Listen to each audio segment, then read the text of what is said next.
Hi again, everyone. My name is Nini Chong, and I am the founder of Her Rise Story. And today, I have my co-host back on Her Rise Story Woo! virtual talk show. Yay! Hi, I'm back. Zoo. Hi, Nini. How are you today?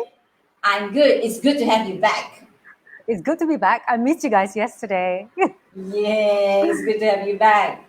So, how are Mm, you today, Zoo? I hope Way everything better. went So well with your yesterday, son. yes, yesterday we had a little incident. When you have like young kids and especially boys, you Mm-hmm. can you can never expect you can always expect the unexpected. So that's what happened yesterday. But today we're all back to normal. Everything is good. Okay, so that's Mm, really, really good, kan? So at Yes. least I know when anything happens with the children, it's like it's Mm, a heart attack like that, kan? Yes, exactly. As a mom, right? Yeah. You get Yeah. I get well, at least for me, I get panicky with whatever happens to my kids.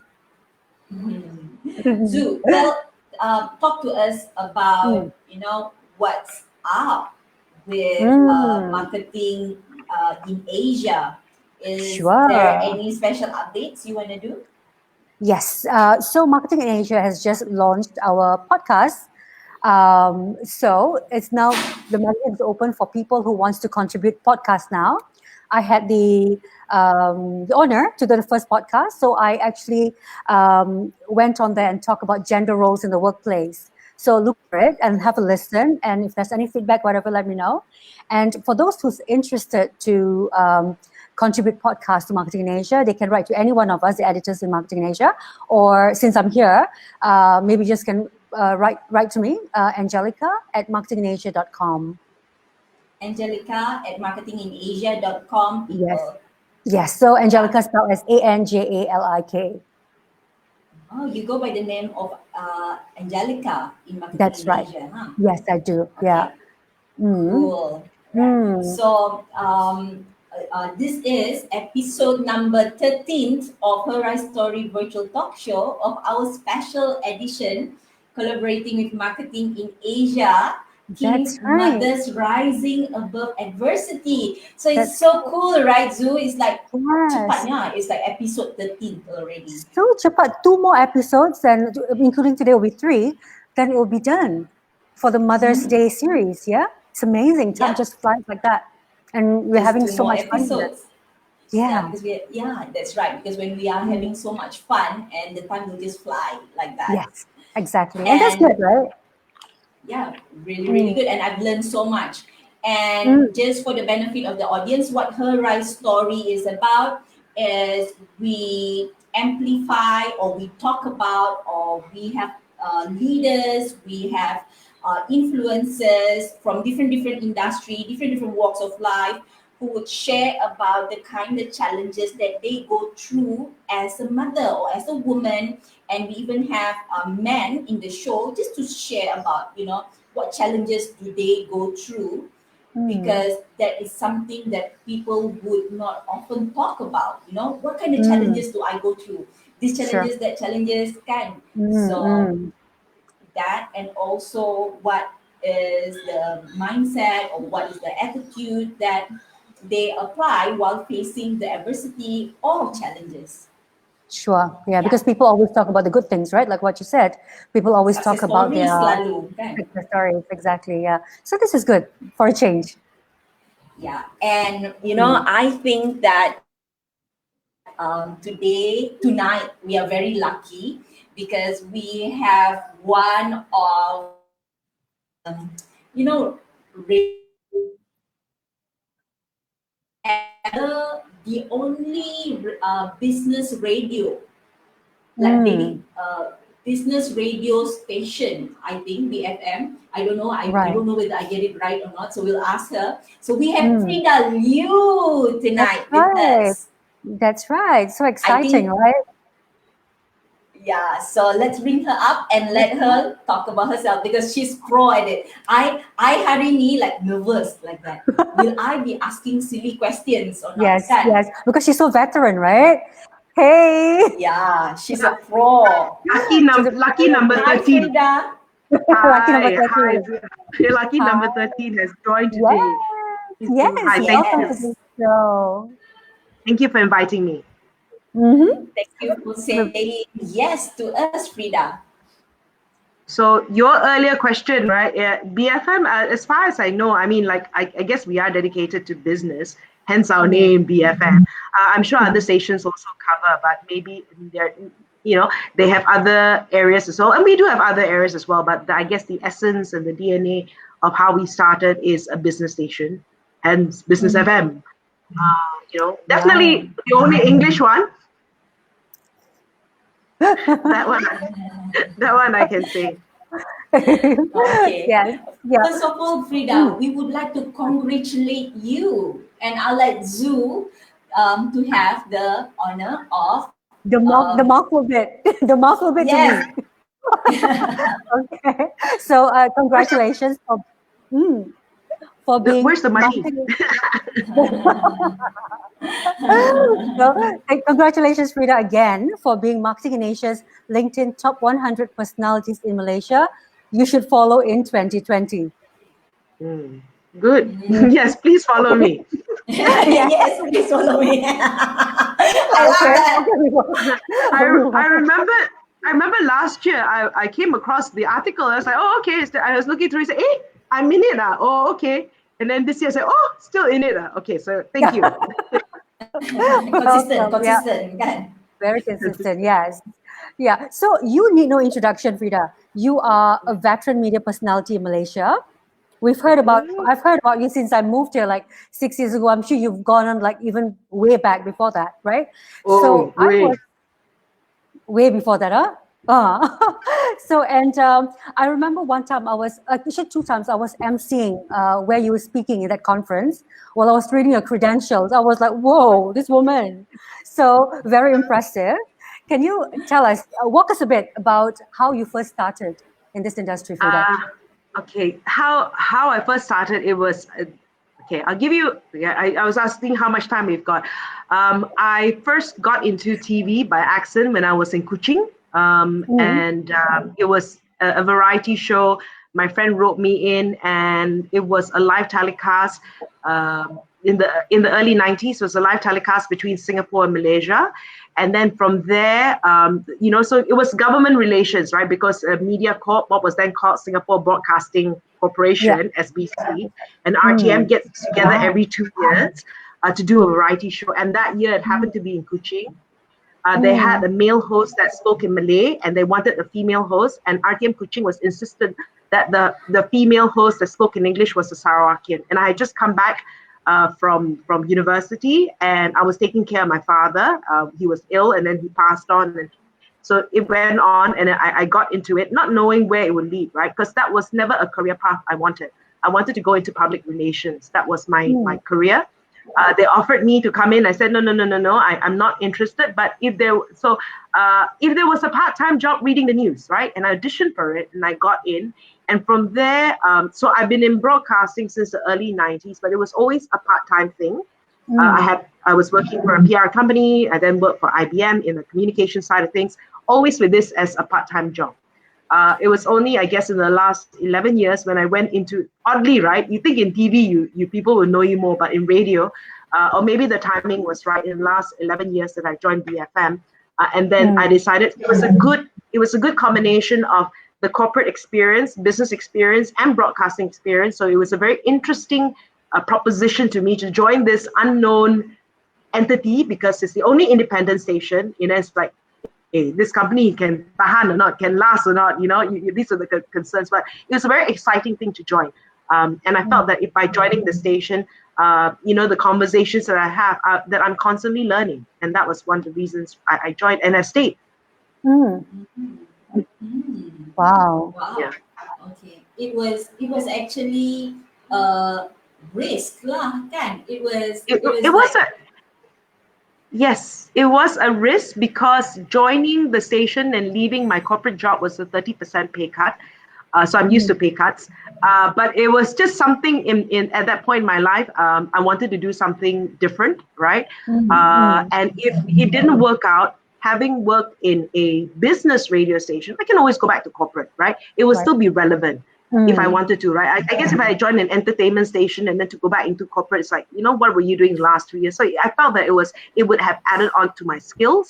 So in that sense, I not just try it out. If it doesn't work out, there's always corporate to go back to, right? I've got that experience. But of course, like, wow, 30% pay cut. I've always worked for an MNC, secure job, to join this Malaysian company, never heard of, not established. But it was also very exciting because in the early days, I had a say in the creation of the shows. I had a say in how, in that little segment that I do called Enterprise, talking to businesses, talking about personal development, talking about technology. So I had a say in the direction where the show was going. So that was exciting that I was able to create something. Mm. Wow. Okay. Sounds Okay. fabulous. Yeah. Yeah. So that obviously went really, really well with you. And I guess your name is people would, have it's like together, you grow together with BFM. Then if people talk about BFM, oh, Frida Liu, like that. Okay. And So it's important, right? It's nice, right? But it's also at the same time. I mean, this is a thing that I always talk about, right? And that's why one of the books I wrote is like, if you were to take that away from me, am I still Frida Liu?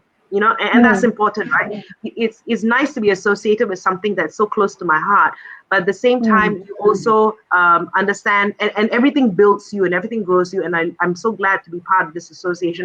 I'm also glad to be part of all the past organizations that I've been with, because every step has been a stepping stone. Every step has been a learning experience, and you grow from each step, right? And even working with a business radio station, right? I mean, I'm not just a radio host, I do other things as well, right? Because I just want to build on top of the skills. And I think that's important for a person to just continue building and growing, right? And expanding yourself to see what more you can do. Yeah. Right. Exactly. Yeah, I totally agree with that. Definitely. What are the challenges you went through at the start of your career with the station? I'm Significant when you okay. can remember. Well, it was. I mean, let's talk about the state. I mean, it was unknown, right? It's an unknown entity, and you're playing with all these bigger organizations who's got deeper pockets and that sort of thing, and trying to carve out a niche in an industry that is not new, right? Radio is not a new industry, but to just to be very firm in what you believe that you're doing, right? And hoping that you'll cause a sound in the environment, and to know that it makes a difference. And so to be steadfast that you'll make a difference in what you do, because I put my life into it. I quit my fancy job to do this, right? So I think those were the challenges, right? Okay, to make it work, to believe in this product, to believe in this entity, and it's beyond a product, and that we are making a difference in the business community and in politics also, because like in Malaysia, business is so closely intertwined with politics, right? To talk about these things and to know that whatever we're talking about is on people's minds, right? So we're just asking the questions that's on people's minds, and that's why I guess people resonated with us. Wonderful. Okay, Yeah. so it was very interesting just now that you said something about if people were to take PFM away from you, then will you still be Frida Liu, right? Because obviously I do think that you have a very strong personal branding on your own, and so that would lead me to this question: have you ever thought about, if you were to ask any of your closest friends or people that you've worked with, what will be that personal brand, or what is that branding? If people were to describe Frida, so if you're not in the room, so okay. what will that branding be? It's that 5-letter word that starts with a B. No, I'm just kidding. I think people who know me would know that I have always been very authentic. Okay, Whatever's on my mind, I will say what's on my mind, right? If I got nothing to say, then, if I got nothing nice to say, then I won't say it, right? But you can read my expression, whatever I'm feeling on my face. So it's very typical to do poker face. I'm not outspoken, but I do say what I want to say. But also with age, right? You pick your battles, lah. You pick your battles of what you want to say. Is it worth it? You don't have to win every argument, right? You don't have to. You also know, like, okay, is it worth it? If it's not worth it, just, I think that comes with age. So I guess when people who are will also say, like, she's colorful. Someone was saying that, just colorful, because I like wearing bright clothes as well. So this is my theme clothes, but colorful, and just be out there and just be comfortable, with who you are, in your skin. That's why I wrote the other book, right? In your skin, just to be comfortable, know what your calling is, know what is it that you're meant to do, or have fun searching as well, because even now, whatever I'm doing right now may not be something that I'll be doing in 10 years from now. And I want to continue to be productive, right? Hopefully it won't be because of money, but because I just want to continue to be productive until they put me, 6 feet under. That's how I want to work, right? Right. Yeah. And since you mentioned your book, I'm going to get into that. You authored 5 books, right, to date? Yes. And yes, and all these books is about mindset, Frida, or 5 books? Oh, no. Yeah. Okay. I've got some here with me. So the first book I wrote was called PR Yourself. Okay. Got it right here. So PR Yourself was actually about during the early days when I was interviewing a lot of companies, they were very, a lot of companies were very shy to talk about themselves, to brand themselves, to PR themselves, or they come one time and then you don't hear from them for ages. It's like, and then I would meet them at some party 2 years later, and they say, this has happened. I said, why didn't you continue telling me the story? And these are fantastic Malaysian companies that don't share their story. And that was the reason I wrote that first book, right? Like, we are so shy, we're so segan, we don't want to talk, we don't, and it's like, come on, if you don't talk about how wonderful your company is, it's a missed opportunity. So that was the reason I wrote the first book. The second book I wrote was with Chris Tan, and we wrote a book about business, right? From a male's perspective and a female's perspective. And it was called Shake and Spear Your Business. And the reason I wrote that book was one day I wanted to go into a business, right? And I knew it didn't make any sense at all. And I just sat down with him, and everything that he asked me in a logical way, I knew the answers were what I had really thought, but I needed someone logical. It was like, I said, going into business sometimes is like falling in love. He's an idiot, and yet you go for it, right? So that was the basis of the book. Sometimes we go, there's that fine line of facts and emotion when we go into business as well. So that was the second book. And then I did a biography of this guy called Raymond Chew. He brought in point of sales advertising to Malaysia. So I co-wrote that book with 2 of his daughters when he passed away, and they launched it during the company's 30th anniversary a couple of years ago. The fourth book I wrote was about women in business, right? In Malaysia, only 20% of businesses are owned by women. So that figure is not right. We always talk about in the workplace, we talk about whatever, right? But wow, in business is 20% owned by women. And even within that 20%, when I spoke to the National Association of Women Entrepreneurs Malaysia, only 10% of their members contribute to GST at that time, right? And GST means revenues of 500,000 and above. That means not even $1 million, but at least 500,000 and above. Only 10%. So I said, why can't more women have larger businesses, right? And so I then spoke to women that I have interviewed, I know, who have multi-million-dollar business. And I didn't want to ask them those questions. I just want to ask them mindset. What was so different about your mindset? And I try to draw a lesson from each of these women. And so that was the idea, right? I don't want to talk about, this happened, this happened, this. Okay. What can we do instead? How should we be thinking differently instead? That's why I wrote that book. The last book I wrote was called In Your Skin. And this was also a little bit more personal. And it's just about like determining success on your own terms, right? The challenge is also we tend to compare ourselves with people, and then that's why we feel discontented, right? We're all called to do different things. In that book, I feature people like Heidi Kwa, right, from Refuge to the Refugees. And to me, she's successful because of the work she does for refugees. I can't do what she does. I can't. I don't. The heart that she has for the refugees. Jocelyn Lee from the Pit Stop community that does work for the homeless.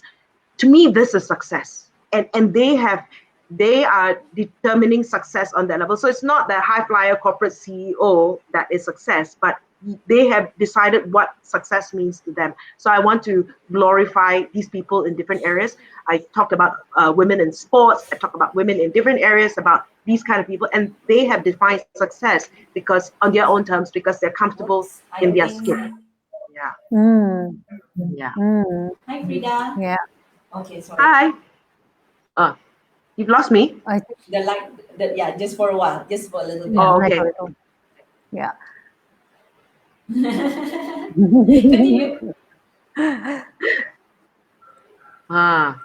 Is there anything else you want to add, Frida? Oh, okay. No, that's pretty much okay. So the current book I'm writing on, it might change a little bit. We'll see, because I had someone review the book and he gave me very candid feedback about how it should go in a different direction. So I'm still processing, and I actually want to write a book about life stages of women, right? And understanding that you go through life with different life stages, and to know that it's okay at a certain life stage, some things have to take the back seat, but as you move on, you also have to prepare for the next life stage. So I know, like with my son 10 years ago, right? He was my focus, but I already had prepared that 10 years from now that I was not going to be his focus, and I better have other things to do. Right now, the last thing the 17-year-old wants to do is hang out with his mom, and it's okay because I'm very prepared for that, right? And that as much as he is my world, he's not my world. Because he's got his life and I've also got my life, and I love him, and I got to give him space. Yeah. I like that a lot. Yes. Yeah. So I want to know this, like, so people would hear you on the radio, and there are times that people would see you in interview sessions just like this, or people would see you on the stage, talking about something about business or about women. Okay? So, but really, who is Frida Liu? Maybe you want to talk about more about you. What have you been up to on a personal level? Things that you want to share with us now. So you spoke about your son, but who really is Frida Liu? Okay, Frida. Okay, I did this thing called, if you haven't done it, by Gallup, called the Strengths Finder, right? I'll just share it. So it has 20 of what your strengths are and what it means to you. So I'll give you, there's top 5. I'll write what I remember. One of the things that drives me is learning.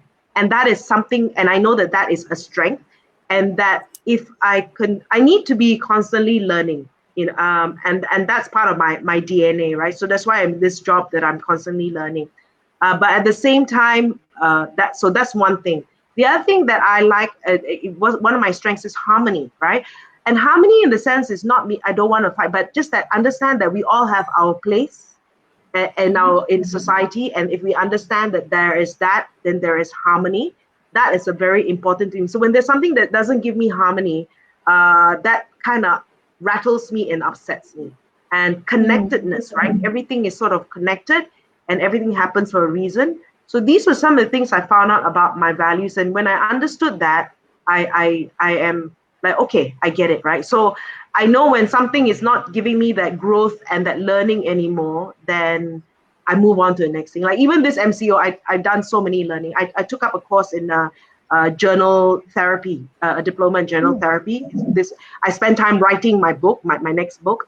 I've started this course last year called on design thinking, which has nothing to do with, but it just intrigues me what it's all about, and how as we move forward, right, what's going to make the human stand apart from AI and all these sort of things, right? We've got to start thinking, strategically. And the other thing that interests me is, being a futurist, right? Do they know something that's going to happen? Because this, with COVID, right, it's just like, could anyone have foreseen this, right? Could anyone have prepared for this? And probably not, but as much as possible, if something like this happens again, right, what are the signs we should look out for? So these are things that intrigue me, right? So when you talk about what is it about all that, right? I'm very interested in about these sort of not abstract things, but the process behind all these things that's going to change the world. Wow. So, it's very, there must be a reason for it, right? So I guess you like science then, because there is science and numbers, that there must be something that trigger it, or you can foresee. I'm not, you see, I wasn't a science student. That's the thing. I'm not a science, you see, I like to be able to, I want to see the logic behind things. So if someone can draw me a picture of what it's all about, I say, oh, like this, that will probably, so I would like to read about it. So I'm doing this course right now, and then it shows me the infographic, and it's like, oh, so like this. I'll share with you one thing that I've learned at the moment, right? Because I when they teach and then I share with people, I remember. And it talks about the 3-box solution, right? And how when you're in business right now, box 1 is to spend 50 to 60% of your resources in your current business because it's giving you business. Box 2 is to selectively forget all the things that's giving you success. And box 3 is to create your future and to imagine the future, right? Who are the potential non-customers? Who are the potential, what's going to change that's might completely change your business today, right? So that was so interesting because you hear the likes of Kodak, you hear the likes of Nokia, companies that have disappeared because they didn't look ahead. And when I look at it from an organizational perspective, and I look at it from a personal perspective as well, right? I'm just so excited to see the thinking behind it. He gave a very good example about box 3 thinking. You know that if you don't exercise today, it's okay. But if you don't exercise today, in 10 years, you will see the effects of not having exercise. Right? You don't feel the effect today. 10 years, you realize, I wish I exercise.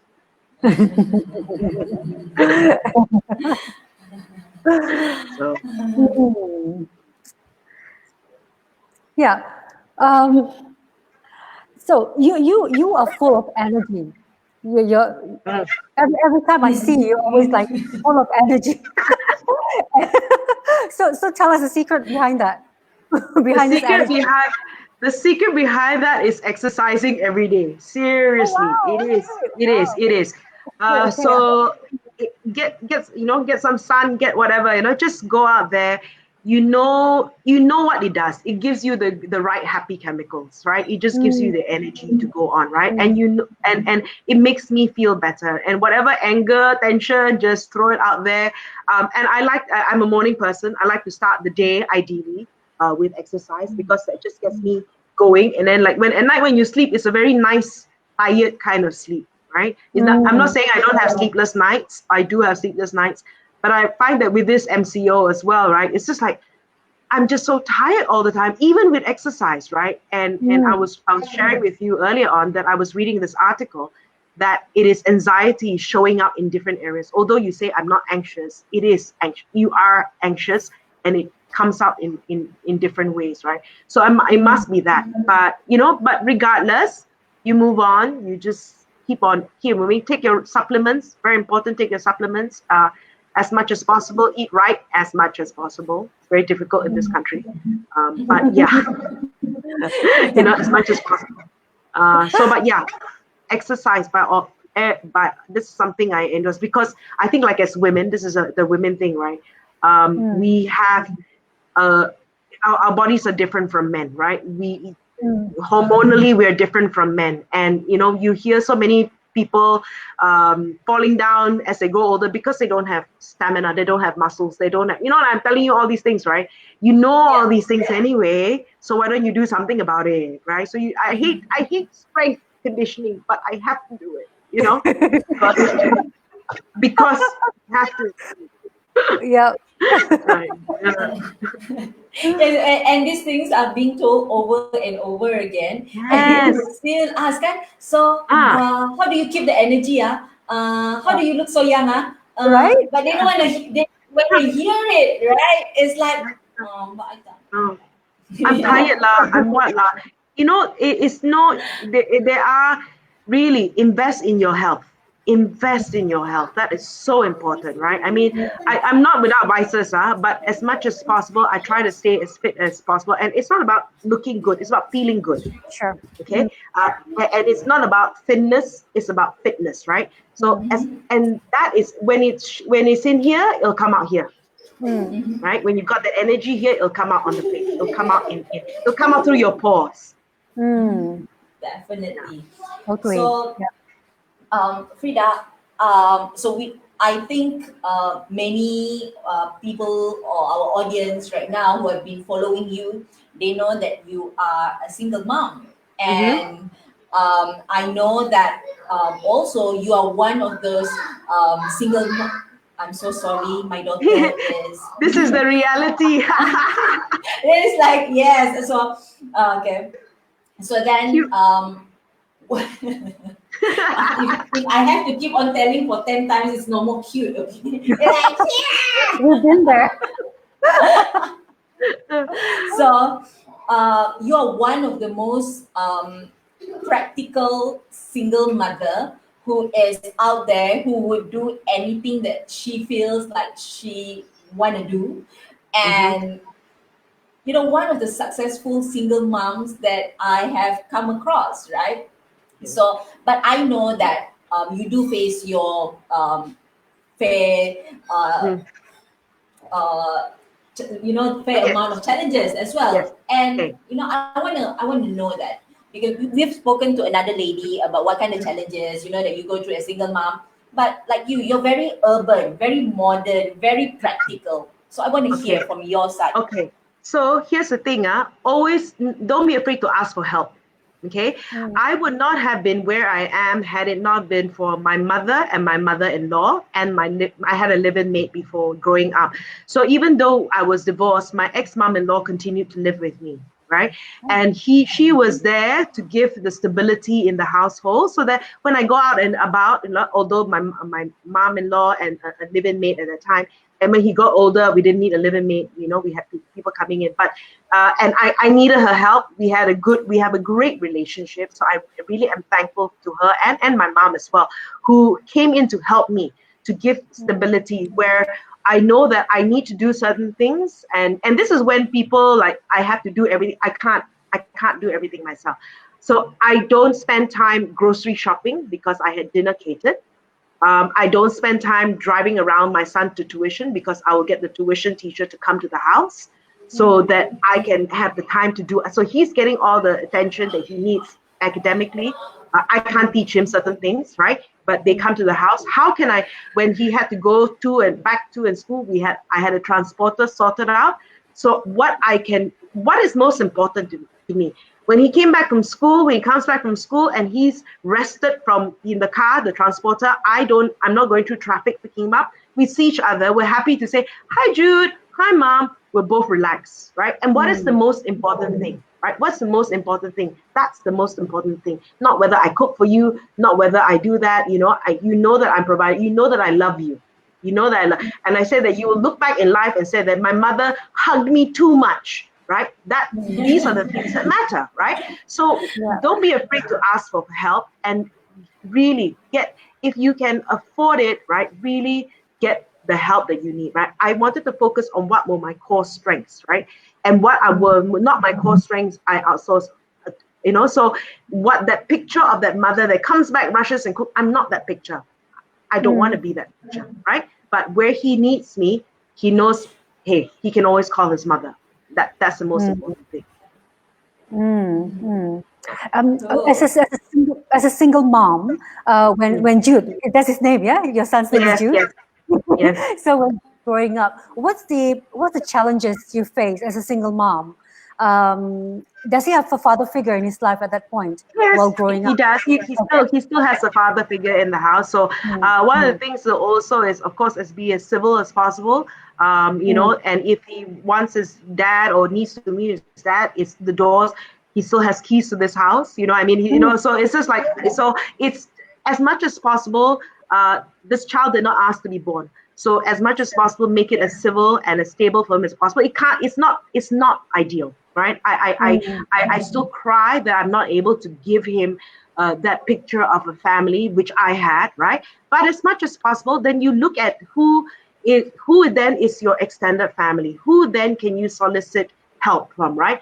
And so he still has the father figure, right? And as much as he wants to participate, the doors are open, right? And that was important for him.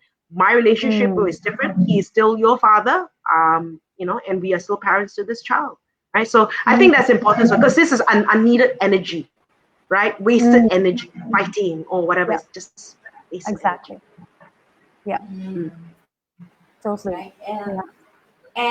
And you sound well, you always sound practical, kan? So every time I have a conversation with you, you always sound practical. So if I were to give you that branding, then it's like, oh, Frida is very practical. She's a very practical person, kan? But as you go, okay, maybe I'll ask a different question. As I grow older, No, I want to so I want to know, right?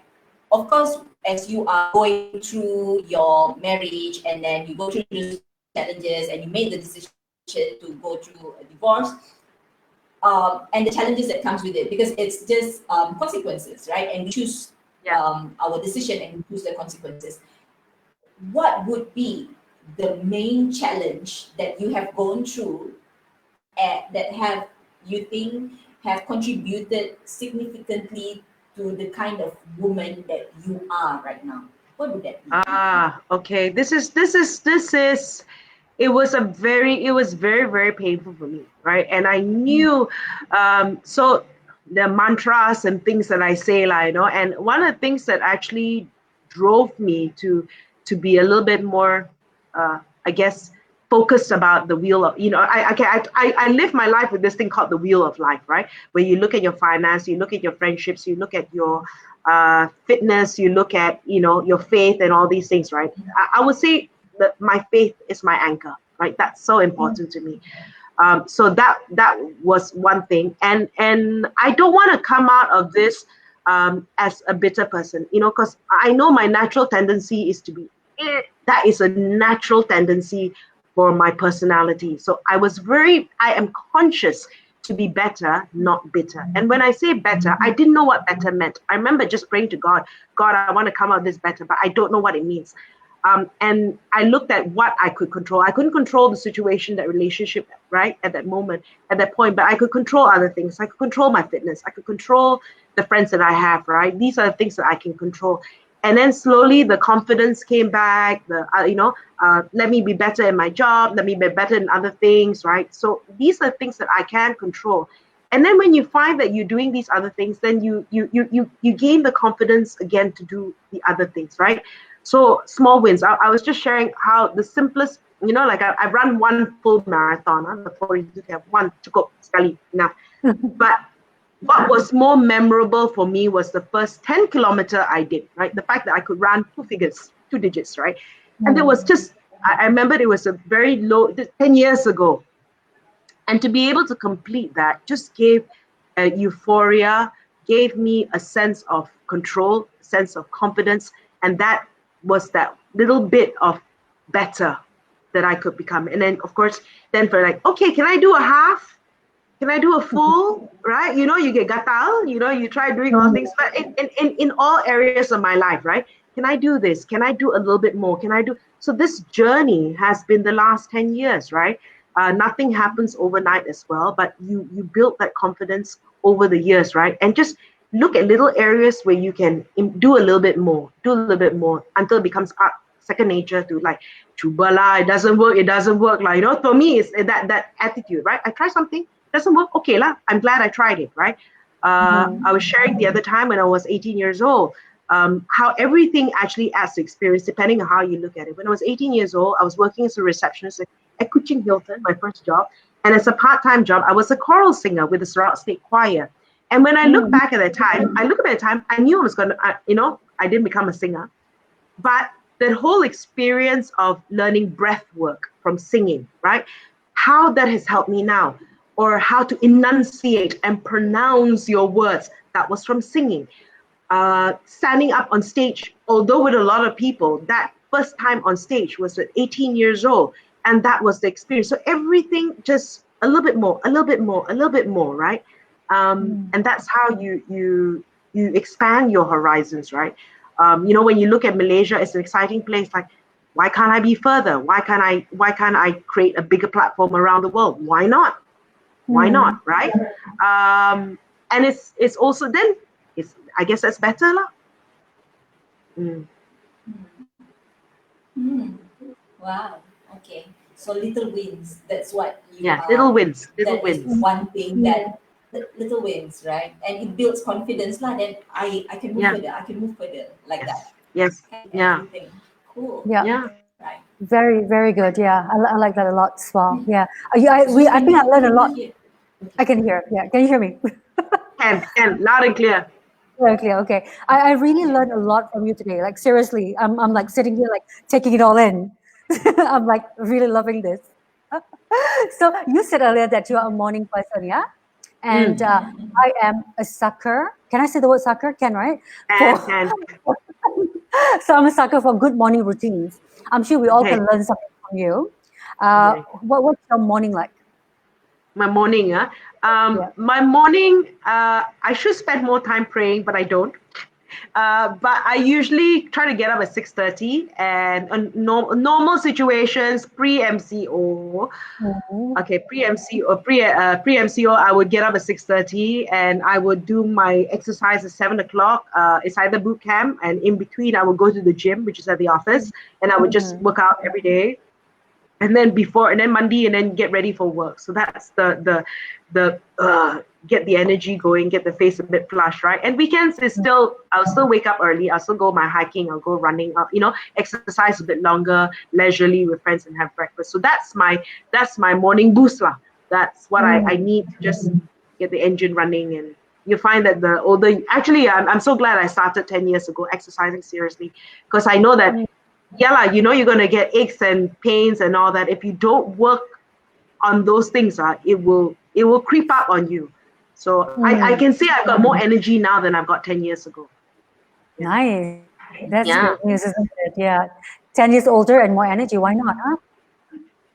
Jennifer Lopez, she's my inspiration. Right, of course. And how too? Oh, God. I want those abs. Oh my God, yeah. Working on it. Where do you see yourself, Frida? Having to do the things that you love doing, because I see that from you, especially through the conversation that we have tonight. I see that you get to speak what you feel like, that comes across your mind. You look very happy. You feel, I don't know, I just see you as this positive person, right? But I just want to know this. Where do you see yourself, say, 5 years from now? I got asked this same question today. Vision. Okay, I have this vision of doing something that is more visual, right? And gone are the days, I say, when something is visual, that it needs to be, I need to have a TV station or Oprah, that kind of thing, right? Gone are the days, right? We've all got all these platforms. But I see more things visually. I see myself speaking globally, right? I see that. So that is something that I would enjoy doing. I don't know what I'll be talking about. Maybe the topic will change.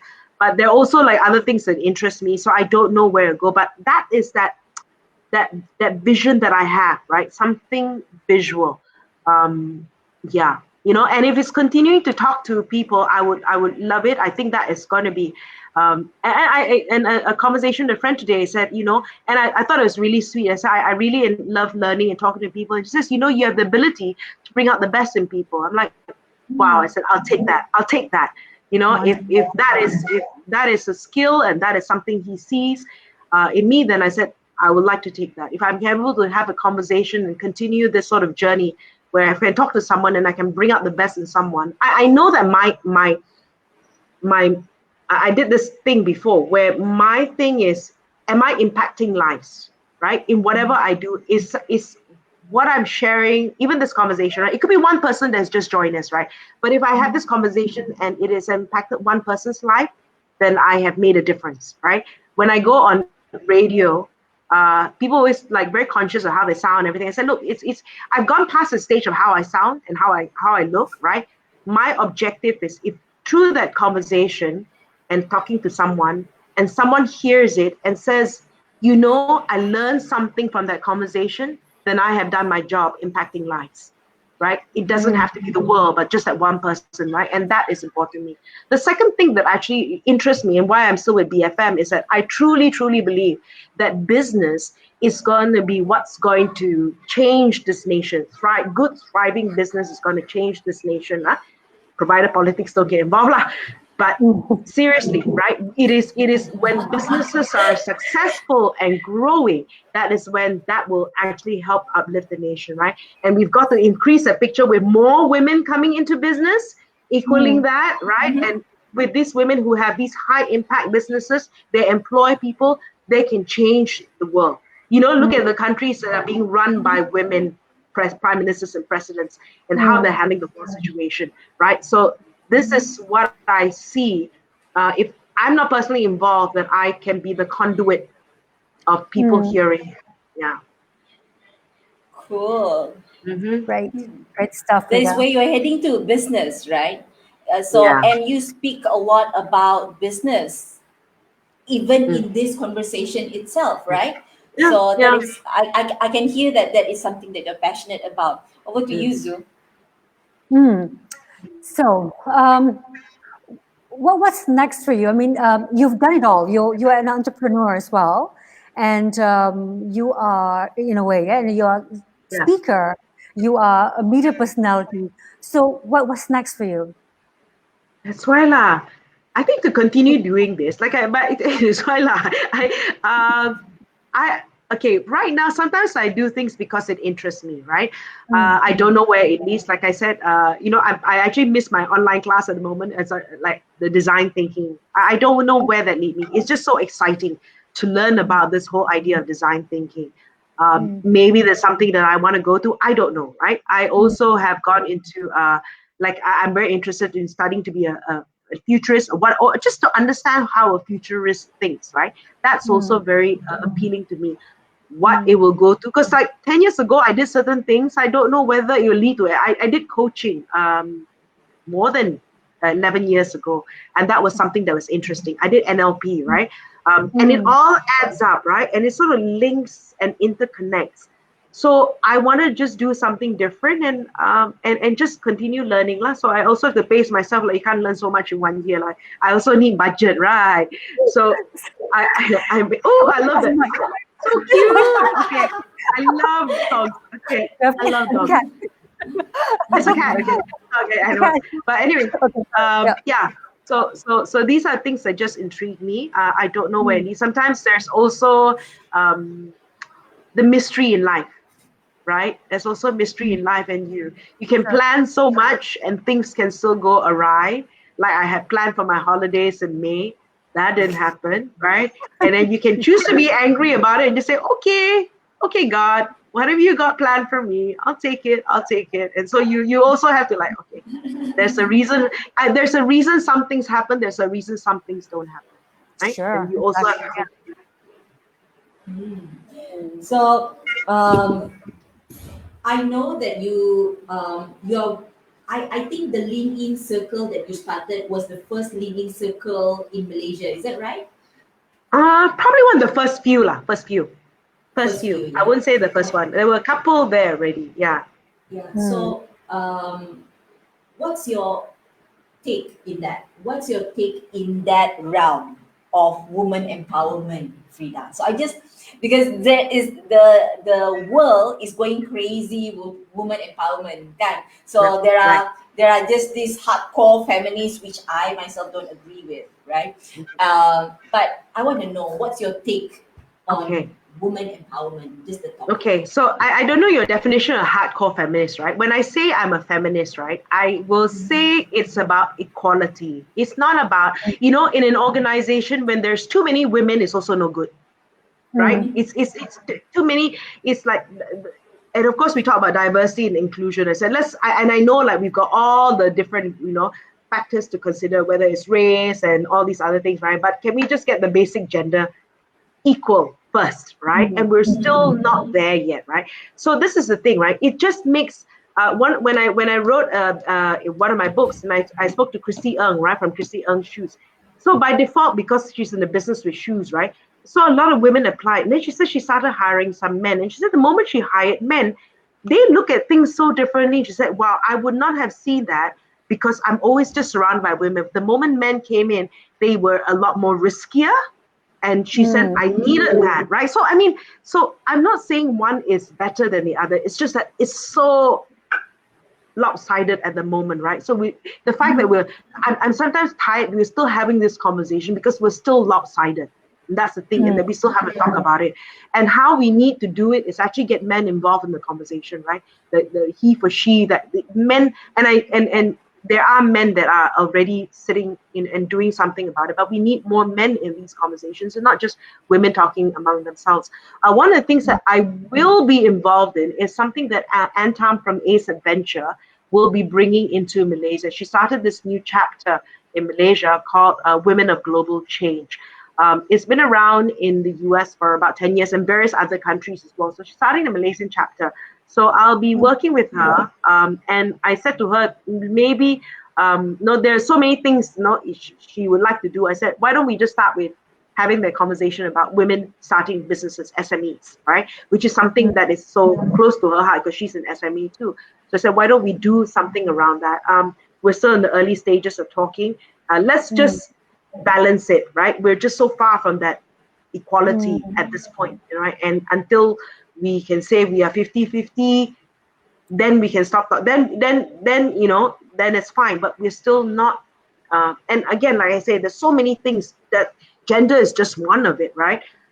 And if we can get that right, at least then it makes sense to start talking about things. Because like, what's the beauty of Malaysia? The fact that we're so diverse is the beauty that makes us so unique. If we don't appreciate that fact, that we are able to communicate around the world, because growing up, and then you are Sabahan, I'm Sarawakian again, right? The fact that we have so many races around us, and the fact that it's so part of our DNA that we know how to talk with different racial groups and not think about it. And that is such a USP that most countries don't have. And I really don't like the fact that we can lose it, right? Because people throw in words like race and religion negatively, right? Because we don't, because it's such an amazing thing. It's such a USP for this country that people don't realize, that we can work anywhere because we know how to accommodate and change, right? Anyway, I digress. Now masuk politics, right? Let's stop. So we have a question from the audience. Yes. Poor Aaron. He asked at the beginning already. Yeah. So he was asking, Frida, what was the push that allowed you to take the leap from corporate job to BFM?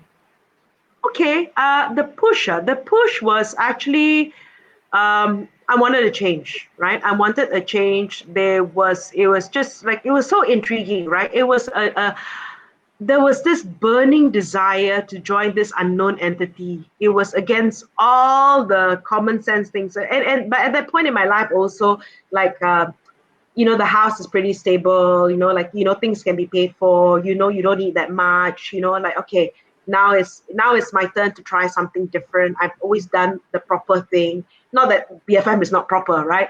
But it's just like, it's time for me to take a bit of risk, right? And to do it.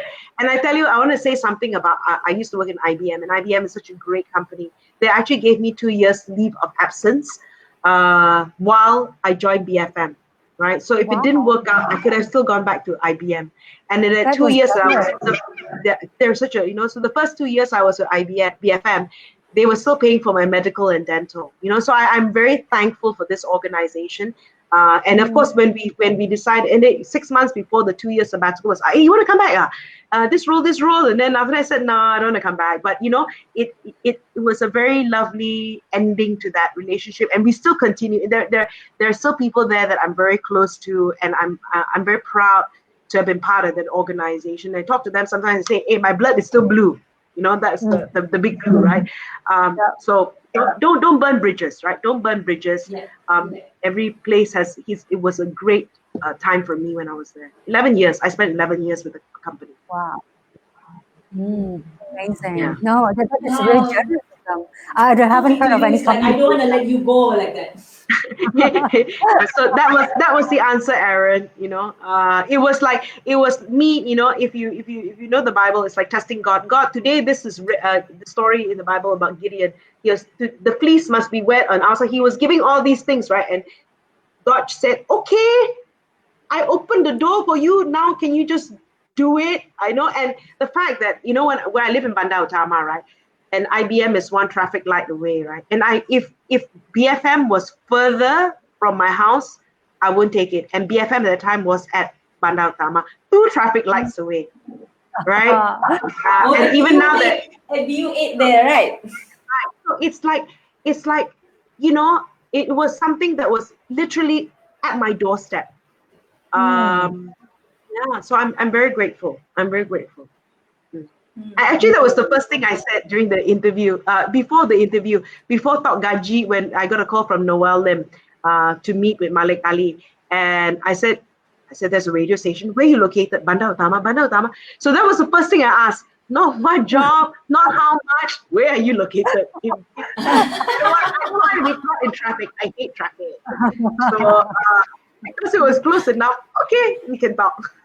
Because you're a woman of practicality, ma, kan? So that's why, right? You know, I mean, seriously, 20 years ago, I put my first job in the PR company. I didn't want to work.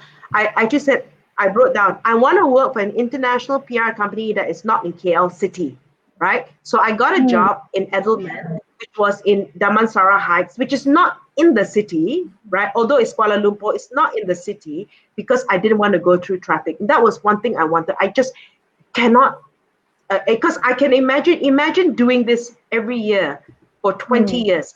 Trust me, I won't look that young. I won't look this young. It adds up. If you get to work angry, you won't have time to work out. You get to work stressed already. So at what cost? At what cost, right? Obviously, if I had worked this, I would have earned more money, but that money will probably be paid for my medical bills, right? So at what cost? So I've been very practical in that sense. Like at what cost, right? So is there a power of manifestation that works that get intertwined somehow? Do you think? Yes, I believe in that, right? I mean, I believe in manifestation, and I believe like God knows the desires of your heart. Sometimes, like, you know, I actually, like I said, joining BFM, right? It wasn't. I didn't even want to go into broadcast, right? But the signs from 20, I didn't want to go into that, but yet you opened the door for me in all these areas. So I've never left. I've always had that experience. I've never left the industry. I've always had 2 jobs. That's my thing. I've always had 2 things, right? How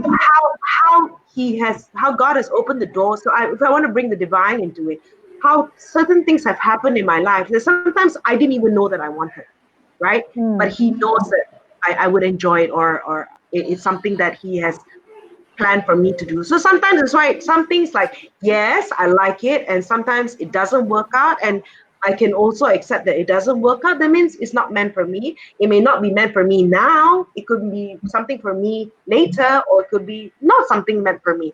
So I also have a little bit, Chicha also says so. It could be just, you know, so you've got to have a little bit of like, of course, have a bit of a drive, have a bit of a dream, have a bit of a goal, have a bit of a push, but also be relaxed enough to know that, if it doesn't work out, it's okay. You know, it's you know, so to have that balance as well. It's not the end of the world. Yep. True. Cool. So, like any exciting and interesting conversation, the time will just fly like that. Oh my God, yeah. Really, we are over time already. Yes. So we are over time already. Just, you know, Frida, what would you wanna say to our audience, especially to the women out there, because it is difficult right now for many people. It is difficult right now, especially women in SME kan? Right. So Right. what will be your tips sharing? Not tips, like I guess, like sometimes you might have to search out a coach, if you can, if you can afford it, right? The now is the time to be, to if you need to pivot. I've heard people that they need to pivot and change their business strategy. If it's time to reflect, to do all these things, right? And even if sometimes, I understand, sometimes if you don't think it is right for you, it's also okay to say no, right? And I know it sounds so demotivating, but sometimes you also know, right, cut your losses and do some things, right? I mean, we've heard of some companies that closed down as well. At what price, right? But if you are an entrepreneur at heart, it's about pivoting, it's temporary, it's about these things, it's about managing costs right now. It's not, forget about, I think, like, really, if you're profitable, if you're in the sanitization business, you're profitable. If you're making surgical masks, you're profitable. So these are things. But if you're not there, I mean, of course, you're always thinking about growth and all that. Maybe right now it's about business continuity, it's about managing costs at this point, right? And as much as possible, So it's tough, right? But this is business. When you've chosen to go into business, this is business, right? It is. Nobody knew that it'd be this bad, but unfortunately, and I guess the positive thing is we're all in it together. The other thing I think is a good tip to look at, collaborations. Who can you collaborate with, right? That could be probably not a non-competitive business, but have the same audience. I think there is strength in collaboration. So now that collaboration is a new competition. Think of who you can collaborate with, so you all can pull your resources together. I think that's also a suggestion and a tip. Good one. All right. So, wow. Zhu, would you want to ask Frida anything before we say bye-bye to her? Frida, I have such a fantastic time tonight hearing whatever you have to say. A lot of learning situations that are going on. And I just want to say thank you. Thank you for coming over and giving us all these comments. Thank you so much, guys. It's been such fun, We had extra time, the 30 minutes before this, just yakking about life. So thank you for including me in this, Zhu and Nini. Thank you so much. A definite pleasure. So thank you so much. And we'll see you soon. So take care and be safe, Frida. Yes, Take care, Frida. bye. Thank you. And Bye. I will log off now. Yeah. Bye. Bye. Bye-bye. Me. Okay. That's funny. She is so cute. Yes. Oh, the So energy. Yes. that was so awesome, right? So yeah, so I think every conversation that I have with Frida, it's always very high energy like that.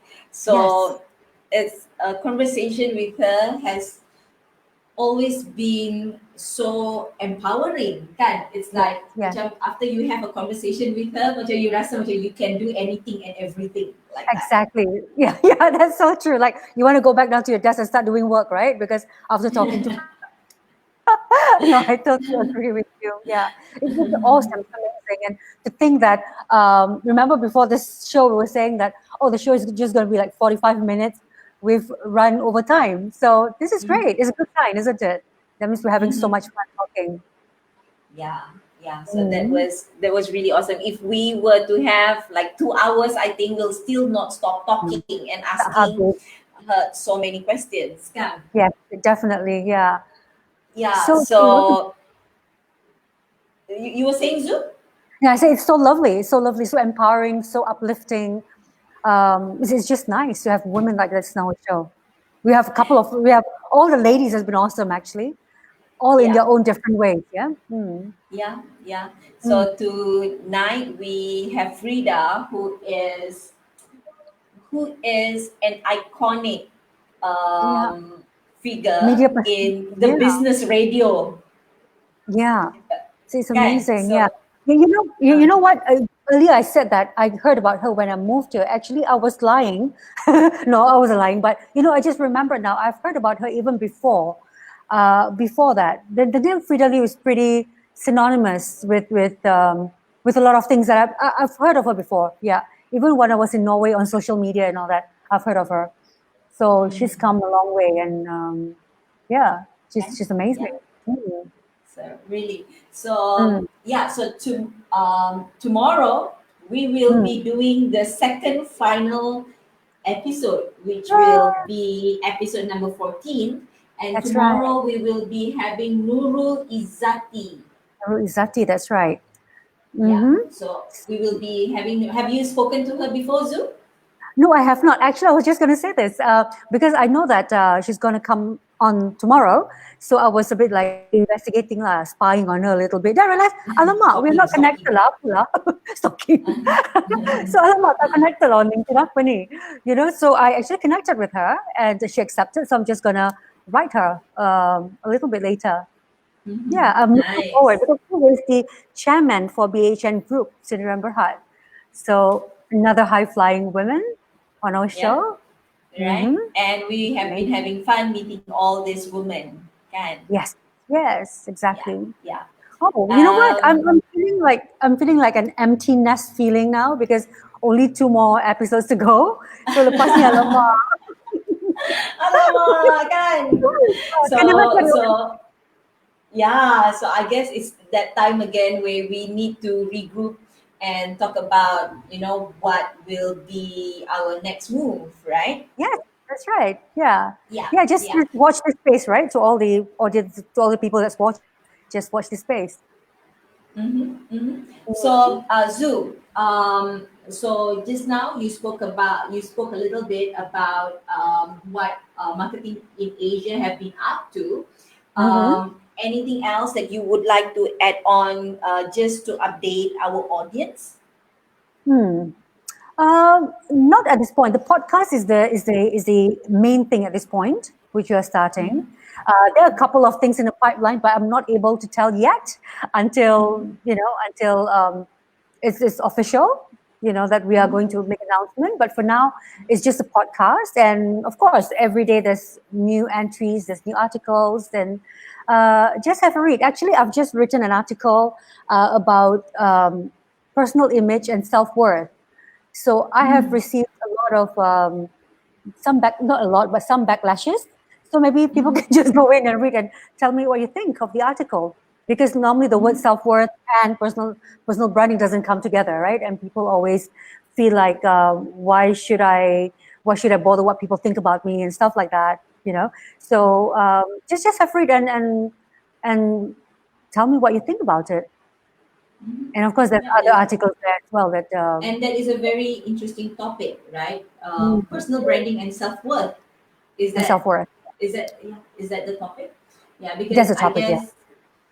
I guess not only women, men also often would forget that value, right? That self-worth value that we need to have as an individual, I guess. Exactly. And for us to move further in life, that is something very important for us to be aware of. It is, yeah, exactly. It is totally, yeah. Always think that you looking good, you wanting to look good is all about others. No, it's all about yourself. If you respect and care about yourself enough, then you want to be able to look good for yourself. I mean, when I'm staying home for MCO, sometimes I take like selfies and all that, and I've got people saying, "Oh, you stay at home, so must wear pretty things, is it?" Then I'm like, "Yeah, I need to look good for myself because when I look good, I feel good, and it's vice versa. So, and why not, right?" So, yeah, people always misunderstand the point of that. Yeah. So, yeah, I do agree. I totally agree. And just a little reminder, right? A kind reminder to our audience as well. So I have been doing some coaching, right? With individuals or business owners who actually would like to just understand what is the term social impact initiative as a marketing tool for your company. So it has been really, really good. I guess the term itself is really new here in Malaysia. And yes, if you would like to know more and you would like to know how can you activate cost effective way of you doing good for the community that doubles up as a marketing strategy, the link is at the comment area.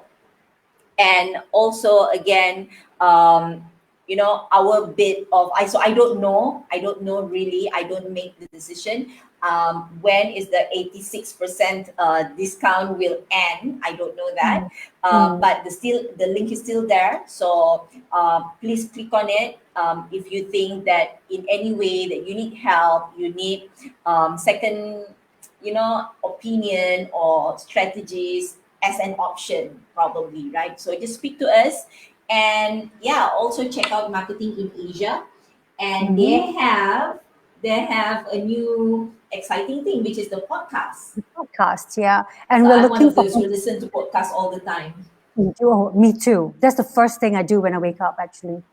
Listen to invigorating podcasts. Yeah. So we're looking for contributors for podcasts as well. So if you think you have what it takes, just write to any one of us in Marketing in Asia, and we'd love to hear from you.